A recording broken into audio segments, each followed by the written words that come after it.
Assalamu alaikum wa rahmatullahi. Aujourd'hui, je vais vous parler d'une réalité, d'une vérité. En réalité, il y a cela de quelques années, Master EX a parlé de... Il a fait une vidéo sur la Birmanie et sur les musulmans et les ennemis de l'islam. Et machallah, au cours de cette vidéo, il a parlé. Il a récité une parole du prophète Muhammad sallallahu alayhi wa sallam, où le prophète a dit que vers la fin du monde, vous verrez où les musulmans, les bons musulmans souffriront. Quand tu essaierais de dire je suis musulman, ils vont t'attaquer. Quand tu vas défendre l'islam, ils vont essayer de t'éliminer. Et au cours de la vidéo, Master a mentionné comme cela que il faut que tout le monde s'attende à ça. Tous les musulmans s'attendent à ça. Et précisément, c'est ce qu'on commence à voir, c'est ce qu'on commence à constater partout dans le monde entier. Le cas avec Rachid Abdalfa, nous avons vu où il a été attaqué devant la mosquée. En France, il faut que tout le monde soit conscient sur ça. Tout le monde sache quels sont ceux qui cherchent à tuer les guides religieux là-bas. Il s'est passé pour Tariq Ramadan, on a vu. Il a été accusé, c'est-à-dire une accusation impossible. Une accusation mise en scène. Et presque tout ce qui se passe en France se reproduit en Côte d'Ivoire, se reproduit dans les pays où la France est économisée. Vous avez vu en France, à chaque moment, si ils n'ont pas dit les musulmans n'ont qu'à devenir pédés, ils vont dire les musulmans parce que le gouvernement de la France veut prendre l'islam comme il veut. Et c'est pareil un peu en Côte d'Ivoire. Il faut que tu parles pour donner raison aux politiciens. Le monde appartient aujourd'hui aux politiciens. Les musulmans, il faut se réveiller. Il faut ouvrir les yeux. Il faut que nous mourons dans la vérité. Mieux vaut pour nous de ne pas mourir dans le mensonge. Vous avez vu Tariq Ramadan. C'est-à-dire, il a été accusé, il est comme si là, il est dedans en prison là-bas. Si ce n'est pas une manière de s'enrichir, c'est une manière de donner notre image à l'islam. Et les gens ne cessent à venir en islam, les gens ne cessent à embrasser l'islam. Cela a été la mission, cela est la mission de tout musulman. Lorsque nous voyons la vérité, il faut que nous le disions. Rachid Abdalfa a été attaqué devant sa mosquée. Quelqu'un, lorsqu'il prêche, il prêche pour donner conseil aux musulmans. Tu ne vas jamais trouver une vidéo de Rachid Abdalfa où il est en train d'insulter un politicien, où il est en train d'insulter un président, où il est en train de faire violence à quelqu'un. Mais aujourd'hui, qu'est-ce qui n'a pas marché? Nous ne connaissons pas sa vie privée.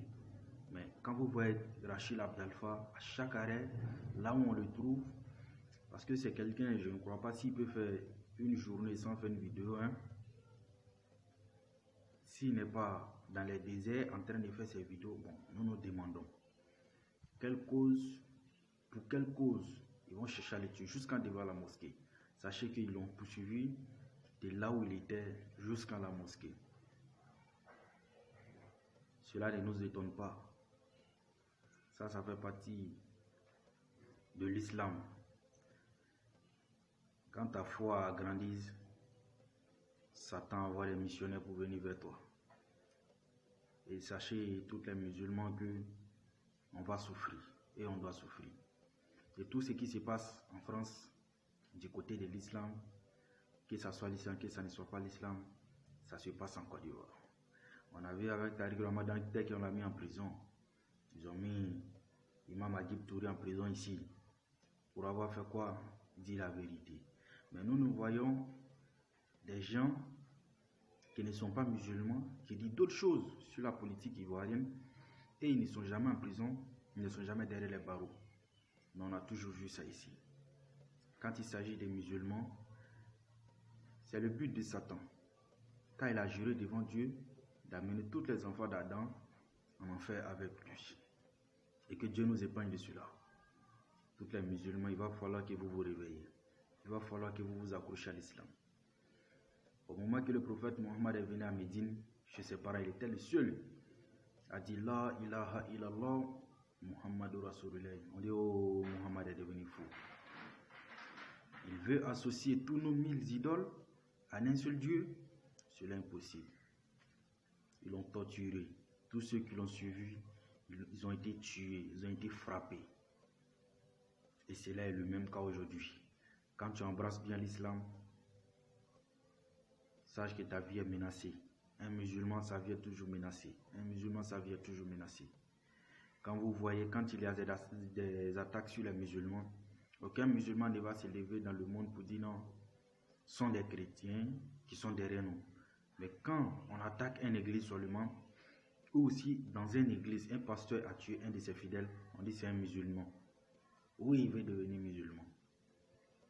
Donc tout ce qui serait comme bêtise, qui ne va eux les pas intéresser, ils vont se mettre derrière l'islam.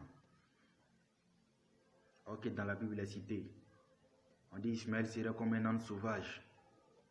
Un âne sauvage, c'est quoi? Un âne sauvage, c'est quelque chose qui vit en fonction des lois divines. L'âne sauvage dit quoi? Pédophilie, moi je veux pas. Vol, moi je veux pas. Mensonge, je ne veux pas. L'alcool, non. Viande de porc, non. Tout ce qui est comme illicite, non. Et tout le monde se dresse contre l'âne sauvage maintenant. Mais il faut que tous les musulmans s'accrochent à l'islam.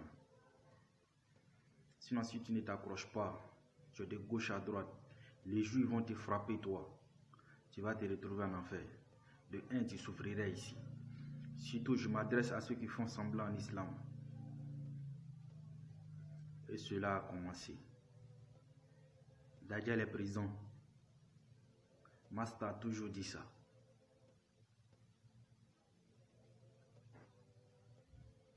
Les gars des réseaux sociaux ont toujours dit ça. Il est présent. Et il a pour but, lui avec Satan, de mettre dans le cœur de tout un chacun.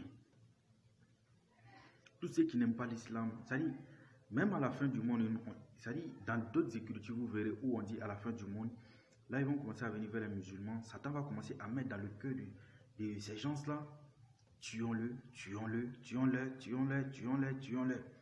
Et du moment, ils vont commencer à dire dans les bouches, il faut les tuer les musulmans, il faut faire ceci. C'est que les musulmans doivent commencer à s'entraîner. Ils doivent commencer à faire quelque chose. Mais on ne va pas arrêter de promouvoir cette religion. Du moment où ils vont commencer à nous tuer, à nous blesser, à nous attaquer dans les mosquées, l'islam s'agrandira aussi. Jusqu'à arriver à un moment où tout le monde serait musulman sur terre. Il arriverait un moment où il n'existera plus de fétiches. Il arriverait un moment où il n'existerait plus d'église. Les bouddhistes, tout ça là, ça va disparaître. Le temps va venir. Mais cela ne pourrait jamais arriver sans qu'on ait souffert. Mon frère, pour construire ta villa, il faut que des briques tombent pour se casser sur ton pied. Tu es là, tu vois le maçon, il est en train de gaspiller ciment, ton cœur est chaud. C'est ce qu'elle a. Rachid Abdalfa, c'est un ciment des murs de l'islam. Sans lui, le mur serait un peu penché. Il n'est pas le seul. Il y a toutes les guides religieux comme cela, comme lui dans les pays, ainsi de suite, ainsi de suite, ainsi de suite. Faites très très attention à vous. Faites très très attention à vous. Satan, actuellement, il est trop en tard. Il faut que vous, les musulmans, aussi, vous soyez en tard. Lorsque lui, il promouvoit sa religion, nous aussi, nous devrons promouvoir notre religion. C'est le moment de bien embrasser l'islam. C'est le moment de bien embrasser l'islam. C'est le moment de bien embrasser l'islam qui a été pratiqué du Père Adam jusqu'à ici. Jésus qui allait faire sujoud dans le jardin de Gethsémani a enlevé ses sandales pour se mettre en sujoud, son front contre la terre pour Allah subhanahu wa ta'ala. nous devrons regarder tout cela. Sachez que vous qui êtes des musulmans, actuellement vous avez 90% pour entrer au paradis sans embouteillage. Mais essayez d'agrandir avec votre foi, votre langue, votre manière de faire. Tout ce qui existe aujourd'hui, la télé, les téléphones portables, les réseaux sociaux, tout est venu contre l'islam. Le monde n'a pas changé, mais ce sont les esprits qui ont changé. Sur ce, salam alaikum.